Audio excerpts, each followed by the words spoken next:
It's gotta be the worst day for these overgrown chickens to attack this place out of all places. These messed up chickens, commonly known as belters, might be ferocious beasts, but the entire flock meets a painless death at the hands of our boy. The awakeners who were supposed to handle these chickens are in absolute awe, still wondering what the hell just hit these chickens. As far as their understanding goes, it's likely another awakener was secretly dispatched and took care of the monsters, but it makes no sense for someone to wipe them all out in a single swoop without even showing themselves. After all, literally nobody in this damn country has the kind of talent needed to obliterate hordes of monsters in an instant. Well, little do they know that mysterious someone is none other than our boy, Kang Cheol-ho, the owner of the humble little restaurant that just so happened to be located in the area under attack by those feathered freaks. Normally, he doesn't get involved in this crap, but since belto meat makes for the juiciest and most succulent steaks known to man, our boy just couldn't help himself. He slayed those monsters and grabbed a nice chunk of meat for the kitchen. As he's getting ready to prepare a new dish with the fresh haul, someone shows up.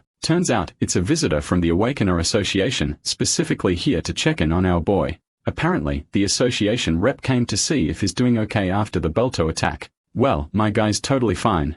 And if he has to be honest, this kind of thing happens so often. It's just another Tuesday for him. The representative is relieved to hear there weren't any casualties, especially since most of the residents had already evacuated.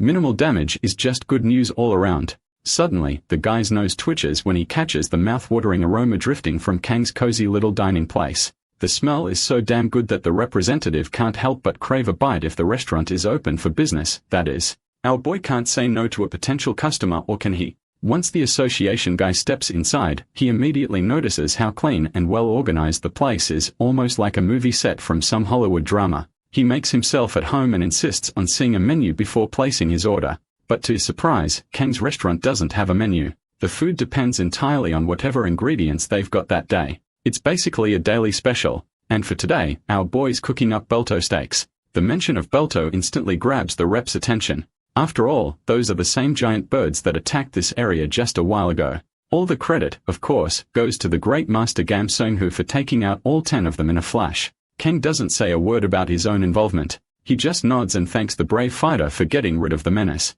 Those beasts may have been terrifying, but they are equally exquisite when grilled to perfection. Kang is sure his customer's gonna love the steak. That mention of steak gets the poor customer a little nervous. Steaks usually cost a fortune, and he's not sure if his wallet's ready for that. Meanwhile, my guy picks up a cleaver and slices even cuts for the steaks. He seasons them with nothing but salt and pepper, keeping it simple and letting the meat do the talking. While he's working on that delicious dish, let's rewind a bit and talk about our boy. Almost 30 years ago, Kang woke up in a completely different world, a cursed land swarming with ferocious dragons and flesh-eating monsters roaming the streets. At first, survival was hell, but he got lucky. He gained insane strength enough to make even dragons sweat.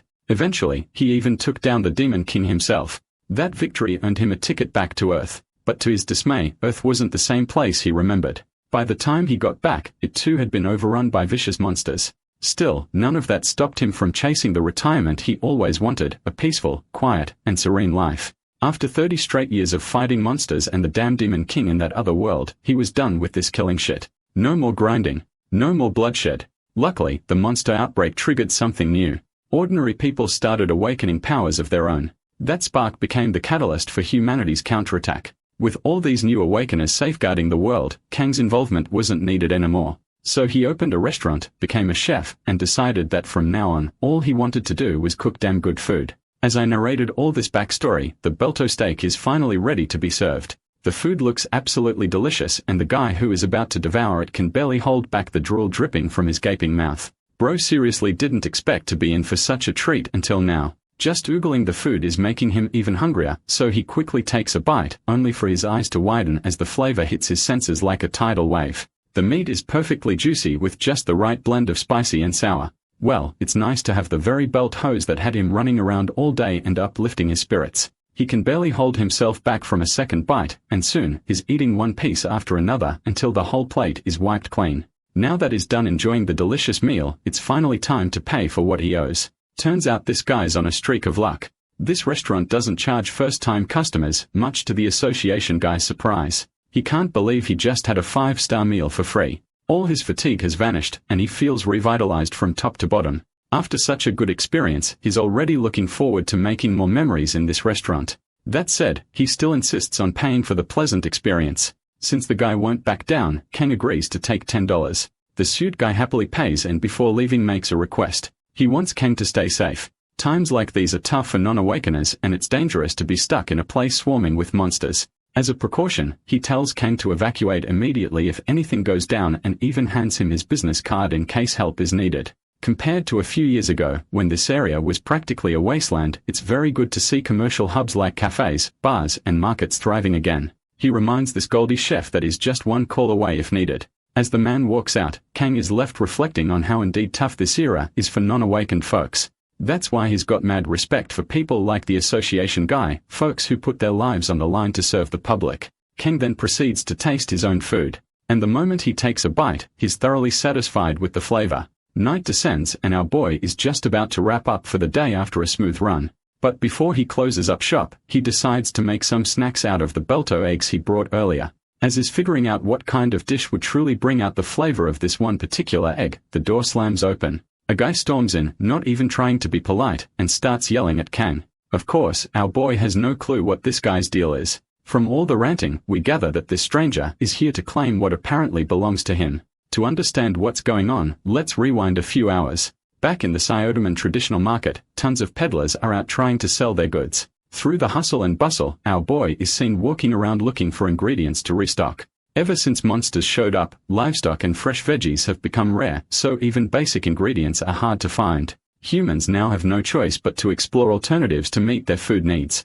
But many folks are still hesitant to integrate monster meat into their diet. Slowly, though, people have started warming up to the idea, maybe because this monster meat tastes way better than anyone expected or maybe because it's dirt cheap. Either way, those who still refuse to eat monster meat rely on lab-grown food and artificial veggies. Still, nothing beats the flavor of actual monster ingredients, which is why the Syodaman monster market has exploded in popularity with its variety of widely available monster ingredients. One peddler is selling some fresh belto eggs. Although, even the peddler isn't 100% sure if they are truly belto eggs since different monster eggs tend to look pretty similar. Though according to the Awakeners Association's inspection, these have been categorized as belto eggs. Before buying, Kang decides to confirm for himself. He uses one of his abilities known as Detect Eyes.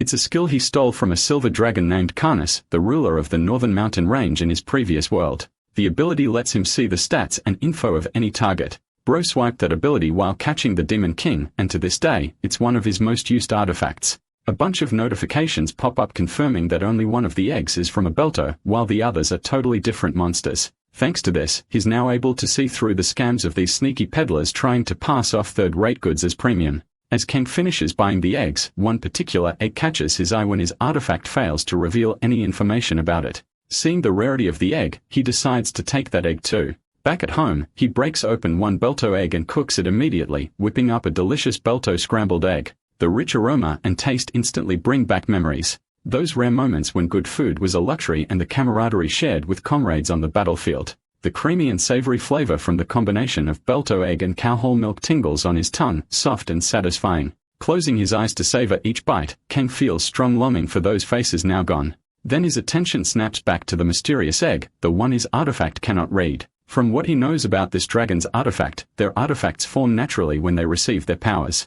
While dragons can influence lesser monsters, they cannot affect their own kind. That's probably why the detective failed, because this egg must be a dragon's. Well, that's gotta be some mad luck that had him stumble upon a coveted dragon's egg of all things. As Ken contemplates what dish to make from it, the door suddenly bursts open. That redhead dude storms in yelling and demanding the item that belongs to him. Ken immediately senses something unusual. Just like that egg, his artifact refuses to show any details about this guy either. It's now obvious that this fiery stranger is a dragon. When Ken calmly asks him about it, the man explodes in rage, flames flickering wildly as he demands to know how our boy knows his identity. Ken warns him to calm down or he might burn the furniture, but the dragon insists on answers first. Not wanting a fight that could turn his clean restaurant into a mess, the restaurant owner admits to having the Detect Eye artifact, the power to see any being stats except dragons. The redhead snaps back, curious how Ken got such a rare artifact. Ken hopes this guy possesses the Detect Eye artifact too, because if he knows what this artifact is, it will be easy to explain everything.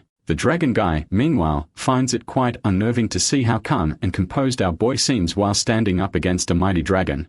That's when he notices a knife forged from blue dragon scales, though our boy treats it as nothing more than a kitchen knife. Then there's the cutting board carved from dragon bone. Being a dragon, the redhead is absolutely livid. Using parts of his kin as kitchenware is insulting beyond words. He roars with his flames intensifying, but Kang sighs in tired exasperation, knowing this will be a drag. The dragon throws a massive blue fireball, but my guy calmly grabs a nearby frying pan and smacks the fiery orb away with a perfect home run swing. Using his godlike speed, he further rushes the dragon and slaps him hard across the face with the pan. The blow triggers buried memories in the dragon. That familiar voice echoes from the past. Back in the previous world, Kang once appeared before the mighty Dragon King and demanded his artifact. He wants to defeat the Demon King as soon as possible, so there is no time in arguing. At that time, this dragon dude was just a kid then, and his father was the artifact's original owner. When the father refused to hand it over, the son knew his family's fate was sealed because our boy was widely known as Merolicus on the continent.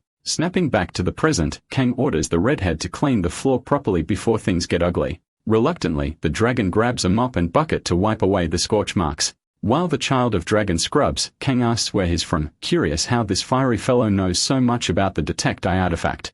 As we already saw in the flashback, this bastard was born on the continent of Aspawn, a place in the previous world where our boy had fought the Demon King. Turns out this dragon guy crash-landed in the new world through an open dimensional crack. The mention of the continent of Aspan jogs some fond memories for our boy, and it doesn't take him long to realize that the familiar monsters he's been seeing lately must be from Aspan as well. Kang then introduces himself with the title he used to hold in that old world. He was called Merolicus, but in this world, he goes by Kang Cheol-ho. By now, the dragon guy is pretty darn sure that Kang is the same guy who messed with his father. Under Kang's strict supervision, that bastard finally manages to clean up the place like it's brand new. Since the task is done, our boy grants him permission to leave with his dragon egg. It looks like this child of a dragon has one question he wanted to ask, why he never returned his father's artifact after defeating the Demon King. Kang curiously asks who his father is, and the polite son drops the name, Ekman Rex.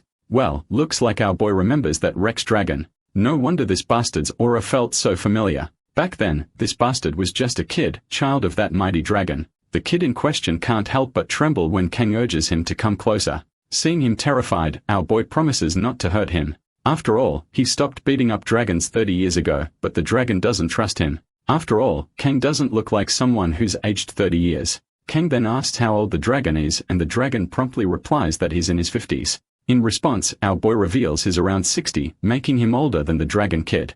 Of course, the dragon's not buying it. Unless Kang is the child of an elf, no way he looks that young at 60. He's got a pretty good idea what a 60-year-old human looks like, and this monster slayer sure ain't one of them. My guy then makes the bastard fear for his life when he points out the arrogant nature of dragons and how it can only be corrected with appropriate punishment. Naturally, the dragon doesn't like being threatened. He reveals that dragons do fear for their lives, and he certainly doesn't want to get killed. That's when Kang clears up a few misunderstandings circulating in the air. The scale knife and cutting board he owns were gifts. He didn't kill any dragons to get them. Though he does admit to beating up a few, he never killed one. And as for why he didn't return the artifact, it broke during the confrontation with the Demon King, so even if he wanted to, he couldn't return it. He's really sorry for the loss he caused, but there's nothing he can do now except apologize. Kang then invites the bastard for a drink, but the invitation feels like an insult to the dragon kid. Sharing drinks with a mere human doesn't sit well with him. But eventually, the dude ends up completely wasted from all the alcohol while our boy stays as sober as a monk. The dragon brags that Kang is the first human in existence privileged enough to share a drink with a dragon. Well, our bro isn't impressed. It's not the first time he's been given the title of first human in existence for something. Anyway, he asks who laid the egg. After all, the dragon kid's still too young to do that. Of course, the redhead is a little flabbergasted by the audacity of our boy to say such a thing, especially since male dragons can't lay eggs. Turns out the egg is actually the younger sibling of this red guy. Not long ago, a dimensional rift opened in the dragon lair, and his parents were out of town that day. So he and the egg ended up lost in this world. It's been about half a year since they've been stuck here. He then asks Kang about his journey. There were rumors in Aspan that he went missing after taking down the Demon King. He wonders if Kang didn't come straight to Earth, and where did he go during that missing time. Kang claims that he had something important to take care of. Once he finished that, he came back to Earth. The dragon's kin asks another question, wondering why Kang is staying in a useless restaurant like this while having the power to save the world. A human like him could take over the planet without breaking a sweat. It's kind of nuts that Kang hasn't done anything about the monsters running wild, and even crazier that he hasn't even tried to take over the world. After all, humans are all power-hungry, war-seeking, self-centered, selfish bastards. He still remembers how once the Demon King was gone, humans immediately started fighting each other instead of enjoying the peace. Kang acknowledges that human nature is exactly as described, but he just isn't interested in that kind of crap anymore. He's bored of it. After fighting monsters for 30 years, he doesn't crave power or authority anymore. The Dragon Kid doesn't really believe a word coming from a mere human. Either way, Kang tells him to take good care of his one and only sibling. And, yeah, you can really tell how much the redhead adores his sibling by the way he's cradling that egg in his arms. Not long after, the egg hatches and the little fella finally breaks free of that cramped shell to stretch its wings and learn to fly. Kang asks the lucky brother if he has named his sibling yet. Looks like the redhead hasn't thought that far ahead, so for now, he's just calling it hatchling. Kang follows up with another question, asking what's the gender of this little fella. The annoyed redhead says she's female. Seems like our boy is pretty fond of the little one already. A closer look at her shows she kinda looks like a millet, but with some tiny teeth, which makes him think dragons might be born omnivores. Redhead is clearly pleased to have such an adorable little sister to keep him company in this cold unknown world. Speaking of worlds, Kang casually asks if this dragonkin has any place to call home on this planet. The redhead doesn't answer right away, which probably means that they are likely hobos. Well, from what I can predict, my guy is gonna invite them both to stay in his restaurant only if they don't have a place to call home. In the other world, the continent of Aspan, there was once a terrifying storm causing the demons to migrate alongside it. In every gust of wind could be felt the stench of battle, bringing back nostalgic memories to a certain figure with glowing long hair. This person joyfully whispers Morellicus's name, recalling the last drink they shared together. Let's go back to our fun-loving little diner where our boy has whipped out some majestic-looking hamburger steak. Having fed the steak to the dragon and his newborn sibling, he questions if they'll be taking their leave now. Of course, as part of his diner's custom, he doesn't even charge the dragon a bill for the meal, though normally it would cost $10. Hearing this, the red-haired dragon curiously jumps to ask if he also offers lodging services, which pretty much implies that this dude is homeless. He may be a powerful dragon, but inflation will kill you before a sword will these days. Anyway, Kang empathizes with the dragon's situation, understanding that the creature must be feeling isolated after dropping into an unknown world. Dragons are known to be proud and egocentric creatures who revel at their own greatness. But this kind of sensation of seeing a dragon feel weak and lonely, it's unique to Kang's eyes, and he believes this kind of sight would have the scholars of the other world going crazy. Anyway, Ekman Rex's son offers a grade 4 mage stone, which is supposed to be extremely valuable even for the standards of the human world. But seeing him offer a token like that, our boy couldn't help but mask his face with uncontained laughter. As for the newborn little baby dragon, she appears to have a black hole for a stomach and still wants to eat more food. Kang feeds her and thinks that living in this world alongside an infant dragon to take care of is an even greater trouble than just trying to survive here. In some ways, he misses the other world too, recalling the voice of the same person who he shared drinks with. A sting of regret looms over him, reminding him that he won't ever get to interact with the girl again. Despite his refusal to offer lodging services, he actually decides to do an act of kindness for the two dragons and allows them to stay for a couple of days without any charge. But it's actually a way for Kang to cope with his internal loneliness, feeling isolated all on his own. Anyway, the redhead is put under pressure because our boy is doing way too many favors for him to later pay off. Kang thinks for a second and decides to point his finger downwards, cutting open a dimensional portal that is actually used as his personal subspace. Kasim, the immortal goblin, greets his king after a long time. I have to say that this goblin is crazy and dripped out for being a low-ranked monster. Anyway, the special thing about him is that he can't die in the subspace and is the manager of Kang's dimension. Kasim respects Kang by addressing him as the king, but our boy isn't one for royal names, so he just keeps it simple. Kasim questions what he's looking for, imploring the man to request for the number of magic stones they have inside the subspace. The manager reveals that there is a nearly infinite amount, but when it comes to the highest quality magic stones ever, they have 5 of those and 120 of the normal high-ranking ones. Kang casually chucks the grade 4 stone to Kasim to add to the subspace, who takes it without any questions. He's just about to end his conversation when he suddenly remembers something. Meanwhile, the redhead dragon is out here speechless because he can't believe the fact that even the top-ranking magic stones are nothing to this guy. Kasim politely bids farewell to his king before recalling him as the ordinary Kang Cheol-ho of the human world as he leaves. With that settled, our boy gets up to task the redhead dragon with a bunch of duties for him to take care of. The scene fast forwards to the next day where we get to see our favorite baby dragon sleeping cozily even when there's literal destruction outside. She's in a coma at this point. Anyway, Kang is really annoyed by her stupid older brother whose solution to every problem just happens to be shooting a fireball at things. Our boy's goal is to actually help the dragon concentrate his fire breath to a fixed target without burning their surroundings. He's got a skewer with a slab of meat. The dragon torches the meat to a beautiful color, perfecting what Kang was looking for. He's also pretty shocked by the kind of rapier that Kang extracted from the other dimension because even though it's used as a skewer here, it is unaffected by the breath of a dragon. The weapon is called the Recap shaft, actually named after the skilled dwarf Recap who put his entire life into forging the divine weapon. It could be considered one of the greatest weapons in the entire world. But hilariously, Kang's out here using his best inventory as kitchenware, the same inventory that people would kill to obtain. The dragon is a bit annoyed that he is inaccurately using the weapons, but our boy taunts him that he's still utilizing his inventory much more than dragons who only collect but never use anything. From his behavior alone, the redhead concludes that Kang's personality is like night and day compared to a dragon. Also, do you guys remember the public servant agent from earlier? Choi is really happy to be at the diner again, enjoying a savory combination of food presented by the finest cook around, literally speaking. He's also surprised that our boy's already got a new employee working under him, causing the dragon to flinch. On a separate note, Choi reveals the appearance of a new and unknown dungeon in the underground passageway. Because of its appearance, Siardaman is recruiting awakened hunters to bring down the threat. Let's explore how a dungeon is formed or what it represents in this world. Kang internalizes that they are supposed to be storage grounds for monsters, acting as a portal or a gate between and across different dimensions via dimensional rifts.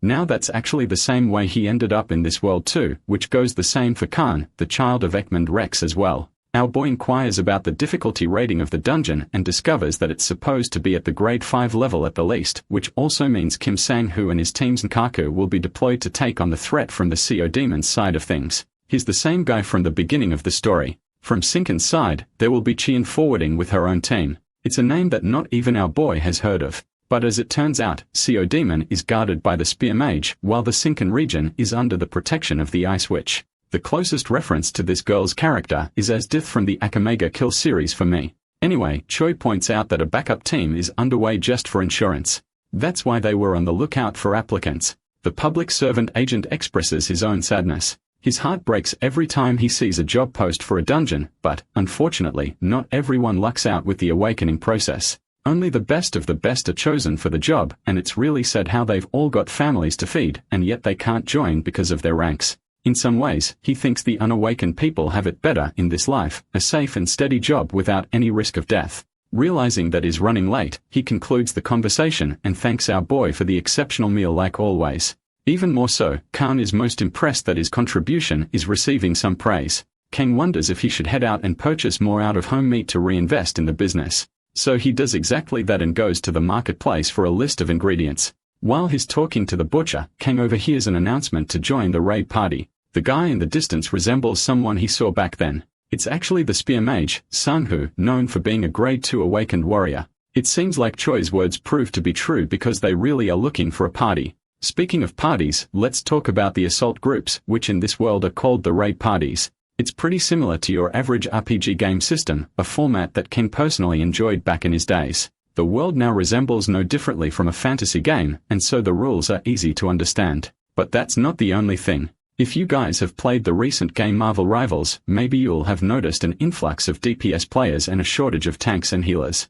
Right? It's the same in this world. The damage-dealing roles are saturated and less reliable compared to the few and far beyond healers and tanks. Unfortunately, because of the saturated position of DPS class, not everyone gets to join the party. The scene reminds Kang of the public servant's words who touched upon the miserable life of those who weren't exceptional and struggled to find work. But at this point, our boy thinks the guy should focus on worrying about himself instead of focusing on other people. Speaking of which, a random man checks his wallet and finds nothing inside. He sulks in misery and defeat as he doesn't have anything going for himself. Returning home, Kang is looking for the red-haired dragon but finds him nowhere. The kitchen is spotless, which is good. Suddenly, the man from before enters his diner with a troubled expression on his face. He's even embarrassed to ask for ramen, but Kang is a good guy and tells him there won't be a problem. In his mind, he reflects how the tradition of using ramen as a cheap meal still hasn't changed from the 30 years that have passed. Even though inflation has hit hard on simple food like this too, before he starts making it, the man inquires for the price of the ramen, causing Kang to reveal that it costs $2 only.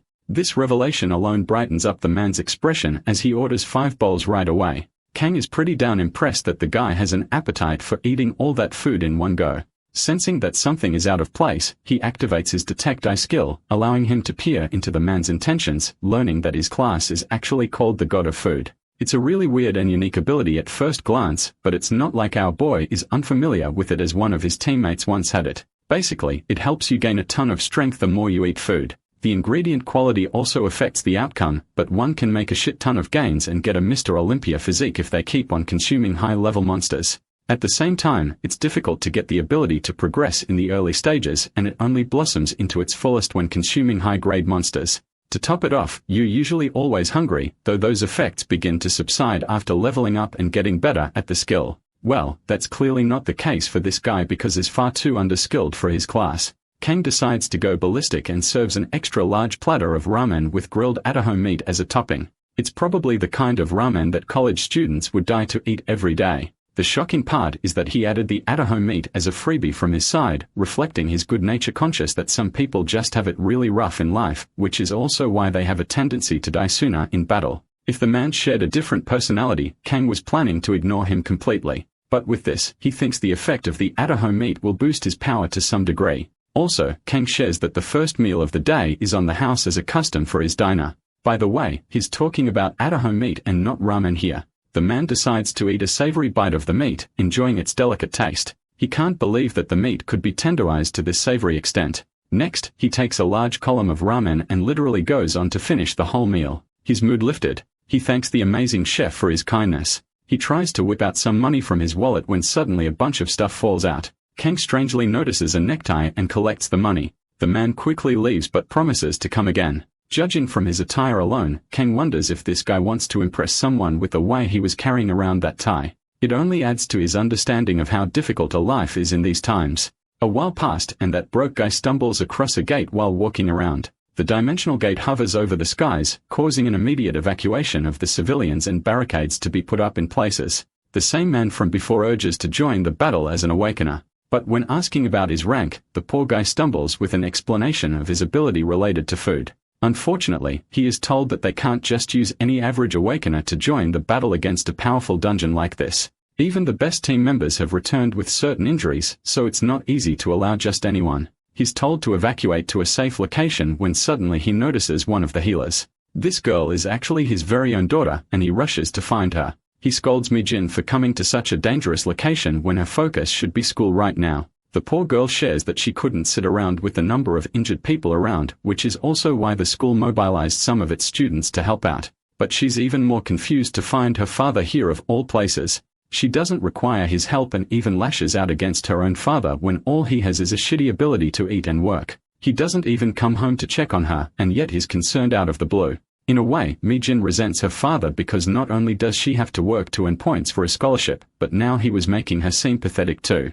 She shoved him away, causing the necktie box to drop from him. Mi-jin coldly reminds her father that he doesn't even have a weapon to save his own ass. Speaking of the Awakeners, the Spear Mage, Sang-hoo, arrives and concludes the end of the dungeon raid. The aftermath of the battle requires the healers to nurture the injured warriors, so Mi-jin has to rush to their immediate rescue, leaving her father feeling useless in the end. The scene cuts to our boy, Kang, who touches upon the concept of classes while cleaning his blade. You see, a class represents a specific type of ability. There are basically 5 grades or stages to reach the top proficiency level. Now when it comes to their country in this world, Awakeners are supposed to nurture their skills, which is basically similar to a normal school, except it is aimed to help the Awakeners. Upon mastering the first stage of the Awakener class, one gains the ability to choose a second class depending on their own choice and environment. People can master 2 classes as well, but in those circumstances, they are generally treated as a higher rank by the association. However, that process involves rigorous effort, so it is out of reach for most people.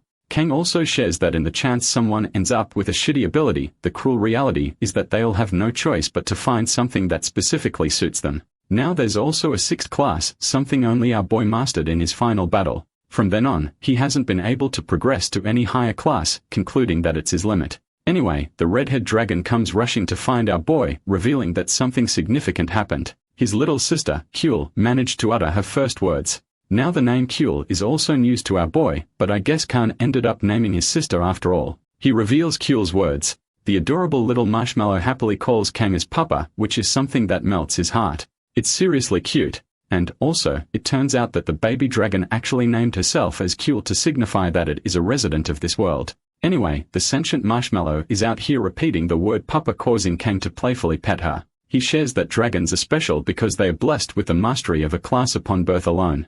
They are both curious what kind of class this little dragon mastered, and they are eager to find out in the future. Suddenly, an unexpected visitor drops by. It's the same troubled man from before, and he orders the same thing again. While Kang sits across from him, Khan prepares the meal. The man goes on to talk about his sorrowful encounter with his daughter during his attempt to join a raid party, revealing how his daughter is desperate to get a scholarship through healing the injured. Witnessing her work so hard broke his heart, and he couldn't even help her out and was told to evacuate since he's a shitty awakener without any noticeable powers. As for his daughter, she has an amazing healing power even for her age, establishing her among the third-class awakeners. Her grades are also no joke. The girl's got everything, and it's only a matter of time until she is recognized properly by the association. Back when he first came to the restaurant, he actually wanted to go to her school for an observation day but couldn't find an outfit within his budget. So all he could do was buy a necktie, looking pathetic but still doing his best. At this point, he believes that it's better for him to forget about the class observation. After all, he was a father who couldn't even support his own daughter. The man fully breaks down, expressing how even in this depressing situation, he's starving for food. Kang listens to his words with an open mind, hearing that he's a simple food-related awakener who has to rely on eating a lot so that one day he could be of use. Suddenly, our boy gets up to address his employee, creepily asking if it's okay for him to fatten him up. This comment alone rocks Khan's world because he thinks he's about to get cooked just like the rest of the monsters. Kang reveals that it's just a joke and also takes notice of Kule's shed skin. An idea comes to our boy's mind as he plans to make use of the skin even against Khan's complaints, who was looking forward to using it as a memento. The meal is prepped, resulting in a mouth-watering Ataho extra-large ramen serving. The man notices that it's similar to what he had last time, and Kang is okay with him eating to his heart's content. He quietly observes the guy eating the food all the way until he's finished. The man pays him for the food, and before leaving, thanks Kang for being a listening ear in the time of need. As he's leaving, the wise Kang leaves a piece of advice that I highly recommend everyone watching this video to follow. Life is hard for everyone. He understands it would be more livable if some things were easier than others. According to Kang, the people who work hard every day always run into good fortune eventually. So he encourages the troubled man to try again tomorrow and that he'll always be here for him like a reliable shoulder. Kang gives him a nice smile and sees him off. Also, unbeknownst to his customer, he also infused the dragon's shed skin as part of the meal, so it will definitely affect the guy's growth later on. Khan is confused why he's going out of his way to help out a random dude. Caressing the little marshmallow's face, Kang reveals that it's because his very own father shared a troubled life like that, so maybe it's because of that. In the next scene, we find the same man returning home to find his sleeping daughter. He also notices that Mijin took the necktie and brought it home. The poor girl turns to apologize for what she said to her father as tears stream out of her face. He gently cares for her and apologizes too, internalizing how he is shameful for all of the things he's done and for the uncomfortable life he has forced her to live. But even after everything, despite his hardships, he still loves her the most. The following morning, he rushes to a job location immediately. He pants as the recruiter asks for his registration card and learns that it's the same Kim Manho from last time. He's the game who fell out and did a terrible job in the dormant section incident last time in the Yongdongpo dungeon. It's clearly going to be an issue if he does the same again. But luckily, the Zenkaku team saved their asses last time, so any damages were prevented. Only this time, he just wants Manho to do his best. The gate is burbling dark energy at the top, while the recruiter commands the end of the recruitment process as their team is ready to depart. The morning is fresh and our boy is chilling on his walk when suddenly he sees chaos ensuing before his eyes. Even Sang, who can't believe the situation has become this tense. From the information they received, it is noted that a team of Class 5 to 7 Awakener members have entered the dungeon. But to their worst nightmares, a hidden boss has appeared in the same dungeon where Majin's father went. Let's take a deep dive inside the dungeon. It's supposed to be a forest-type environment where Manho finds himself immediately attacked by a dinosaur straight out of Jurassic Park. Bro reflexively uppercuts the freaking raptor and kills it with one attack, pointing out how he feels strangely motivated and filled with energy. He's also supposed to be feeling hungry by now, but so far nothing happened. Suddenly, of the party members points out a shocking crack inside the dungeon. The ground rumbles with a heavy earthquake as the colossal Tyrannosaurus Rex erupts with a deafening roar. This monster is supposed to be the hidden boss. Hidden bosses are supposed to appear unexpectedly inside the dungeon and only when a dimensional rift cracks open from inside. The horrific outcome always results in the death of the cleanup squad, which is what is happening right now as the Tigrex monster unleashes its fury.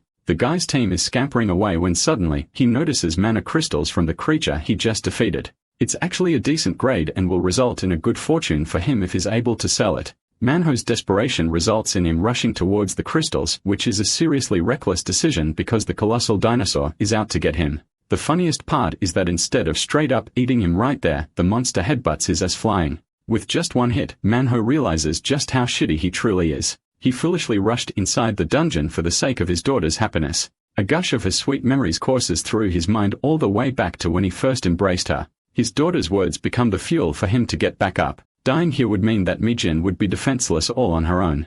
Mustering his courage and strength, he takes a stand and faces the Tigrex monster. Even against the might of such a ferocious boss, he stands firm, denying the very reality of his despairing battle. Manhwa's indomitable human spirit channels through, and he focuses his power into a single punch against the creature's mouth, resulting in a surprising rank-up effect. At long last, he's finally evolved and managed to stop the monster's attack too. No longer does he feel hungry or hurt. Even the Tigrex is shocked and tries to devour the human a second time by rushing at him again. But Manhwa's having his aura farming moment because this guy literally stops a giant-ass dinosaur with both of his hands. Though he's being pushed back, that isn't stopping him from losing the battle. Manhwa intends to maintain this position for as long as possible. The good news is the spear mage and his party have arrived in response to the alert of the hidden boss. He's shocked to find an ordinary dude blocking a grade 2 Tigrex all on his own. Now that's called determination. I genuinely love the way this story isn't just about glazing the main character, but actually developing the side characters too. Sang, who commends the amazing man for holding his own and even intends to grab his business card after the battle. Detecting his skill set, we come to learn that Manhwa's evolution has jumped to a Shikshan class, which means that he's now more like a tank with the power of a DPS. It's kind of a unique skill set comparable to Mr. Fantastic and Wolverine from Marvel Rivals. As for our boy, Kang, he's observing the scene from the side, really glad that Manhwa was able to receive a grade 3 evolution. It's a good thing overall since the spear mage personally helped his evacuation. Enough fighting. Time for us to head back to the diner. Our precious Marshmallow is yawning with how sleepy she is while the talks of the hidden boss's defeat roar across the news. Kim Manhwa is highlighted as the hero who helped his party survive. Resisting against the boss's special skill, he was able to break into an evolution of grade 3, achieving the MVP title in the raid. He made it into the newspapers too, and his daughter seems proud as ever. The Awakener Association also decided to reward this guy with a correct rating and compensated him with loads of money. Cutely handling the baby dragon, Kang wonders if she was busy reading the newspaper. Her weight appears to have increased and she's still all the same about calling him Papa. Even though Kang denies it, the adorable munchkin looks at him with such sweet eyes that he can't really win against her. The transmission talks about another news regarding a thief who has become a consistent headache for many merchants in the Seoda Moon region. This scumbag apparently loves shiny things and is responsible for stealing low-grade mana crystals at an alarming rate to the point the association is deciding to step in. It's basically a warning to everyone to be wary of this thief until he's caught. Our boy is pretty amused by this news and is even more shocked when the little one brings him a cup of water to drink. I'm getting butterflies every time she takes over the story at this point. Anyway, Khan quickly chimes in to stop our boy from drinking the damn water. What's more, dude is wearing a violent aura for no reason, but it's actually because the water has a ton of germs inside. Apparently, Kyul learned about the concept of water wells from an illustration book. And, well, you might be thinking, so it's not that bad, right?